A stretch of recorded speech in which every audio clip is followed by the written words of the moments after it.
Hello there, my name's Ray. I'm with Team S.T.E.A.M. This afternoon I'm right outside of Flash Industrial Painting because I'm going to do a little bit of garden work. We're going to plant about 4 fruit trees. Feel like riding along? Let's do it. Okay, so what we're going to be planting here today is we've got 2 Compass cherry plum trees, and then we've got a summer crisp pear, and then we've got an early gold pear. And the first thing you want to always do is just heed the label that came with your tree. You want to read that and get all the information you can off of that. And then I'll show you some other little pointers as far as putting them in the ground and getting it done in an efficient sort of way. Now, as you can see here, we've got an apple tree in full bloom. This will be the first year that it's put on any fruit. All these apple trees are less than 7 years old, so it's taken a little while, and a lot of them are ready to give fruit this year. Here's another apple tree that's getting ready to. And here's where we've decided we're going to go ahead and put both of these pear trees. Little BB is inspecting the ground, making sure it's going to be all right. Once she approves it, this is going to be where one of them goes. And right here will be where the other one goes. So we'll dig a big hole right there, and a big hole right there. We'll move that pot and dig a hole right where it's at, and we'll put both of them in up here by the fence. And we'll be putting the 2 plum trees fairly close to each other in the lower garden. And down at the far end of the lower garden here, we're going to put one on this side of the path and one on this side of the path, and that's where both of the cherry plum trees are going to go. Now, the first thing I always do when I garden is I glove up, and there's different schools of thought on that, and different gardeners want to get their hands in the dirt and all that. But when you have compost that you hauled in from somewhere else that could have broken glass in it or anything else, and you have a lot of cats around, and you know what that might mean, I always glove up before I do any garden work. And there's a lot of thorny plants that we have recycled into the soil and stuff like that. I just don't like surprises. The other thing that I do when I'm working in tighter quarters like this is I prefer a shorter handled spade shovel, because it's just easier to get things done without banging into stuff. And now we're going to go ahead and dig the first hole. Now, your hole should be, for a fruit tree anyways, wider than it is deep. It doesn't need to be 10 feet deep. You don't need to go down to unhealthy soils.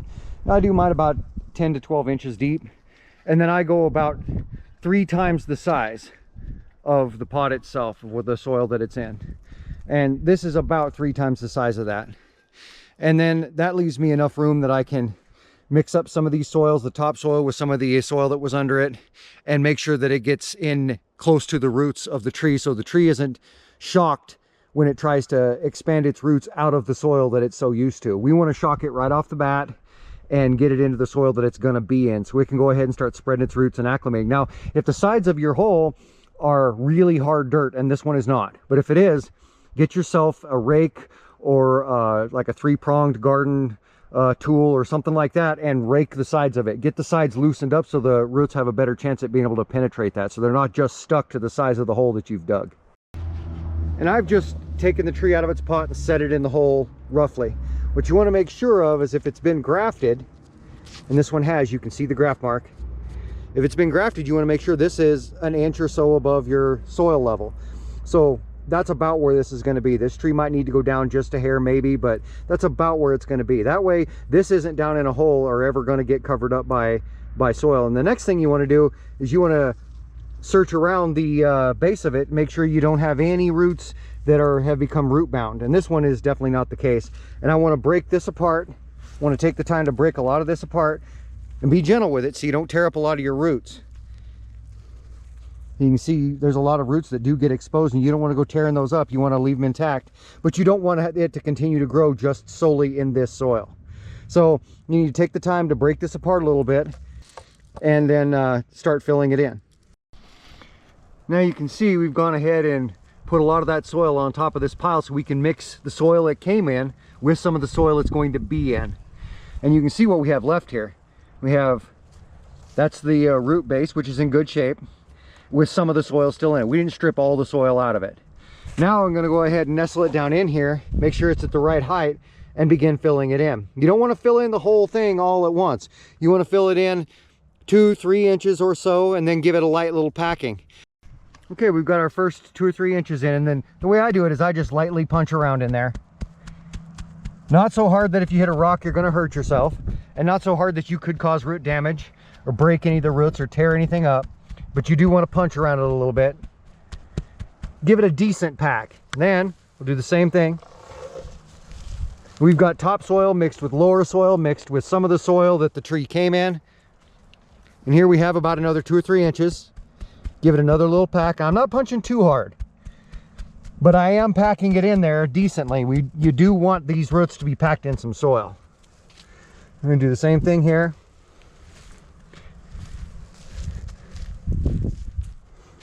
And this is one of the pear trees here. This is one of the first ones that I showed you. Now, the whole time I'm just leaning back and making sure that we've got the right lean on it. It's not leaning too far one way or another.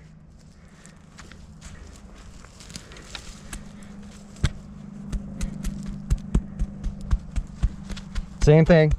Punch it in there a little bit. Get some more of this soil. And this is a good mix of soil. Like I said, we've got the stuff that come off the bottom of the hole. We've got the stuff that it was potted in, and we've got the topsoil that came up initially when I first dug the hole. It's all mixed together. You want to give it its very best chance. The soil doesn't need to be overly healthy. That's not the goal. You want it to get used to growing in the soil that it's going to be growing in. And here again, we're just about done. Again, here's where that grafted mark is. We want that about an inch above your soil. And it doesn't have to be in a mound. You don't want to mound it up necessarily. If you're having to mound it up to get it an inch beneath there, that means your tree should have gone down a little further. And now we're just about done.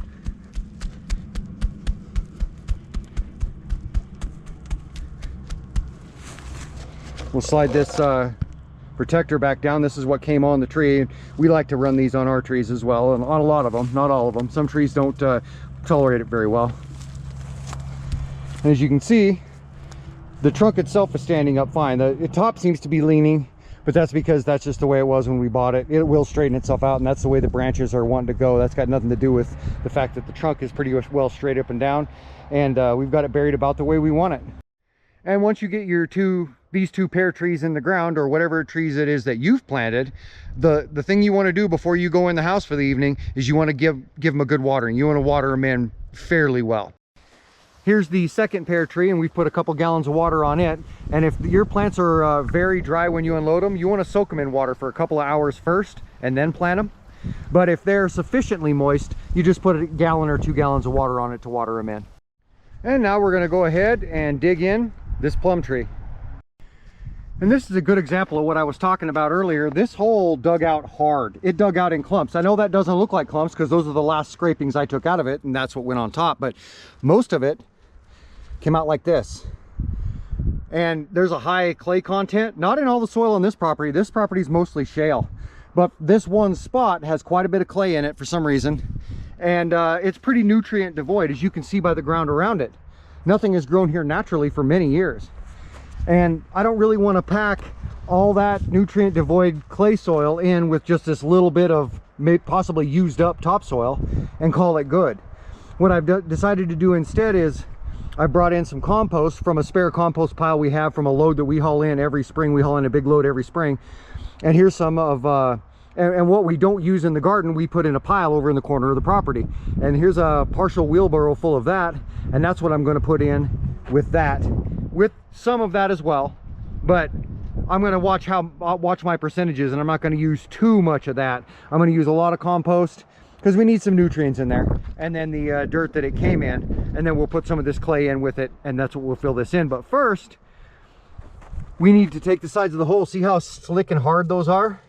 I mean, I can't get it to scrape free, or it's not loose soil at all. You want to take one of these and you want to mark it up if you have one. And putting these marks in is going to help the roots get a hold. And if you don't have one of these, a lot of things will work. A rake will work. Heck, an old fork will work. Or I've just got a garden pitchfork here. And what you'll do is you'll stab at the sides, and you'll create many, many, many holes and pathways, and you'll loosen up the soil and get it to be more crumbly. And that's the way I'll do this. I'll just stab all the way around this hole, or scrape or something like that, to really get this abraded so the roots don't hit this slick, hard surface and decide to stop growing from there. I want them to expand out from beyond this hole, and they're not going to want to the way it is now. So we want to perforate and scrape this all up before we go ahead and shake this dirt out near this dirt so we can mix some of it up, and then mix it with this compost before we go back in the hole. And now you can see how punctured and perforated this outer edge is now. That gives the roots a lot more opportunities to get out and beyond that slick, hardened, freshly cut surface that was there. Now I'm going to go ahead and get this guy in the ground. And again, we've packed in, 2-3 inches or so of all this mixed up soil, and you can see it's all mixed up. We got some of the clay, we got some of the new soil, we got some of the compost, and now I'm gonna punch it in there. You want to make sure that you're knocking any air or air pockets or anything like that out of those roots, and you're giving the roots a good firm ground, especially if you live in a place that gets wind. And we're not windy here every day, but we do get some serious wind every season at one time or a few times or another. Then we'll put some more soil in, and then we will pack it down, and we'll continue until this hole is filled in. Okay, so we've got that one in the ground. Now we're going to go ahead and do the last one. And now we've got the last of the plum trees, the last of the 4 trees planted, and now we're just watering it in, a couple gallons of water. And after that we'll do this one.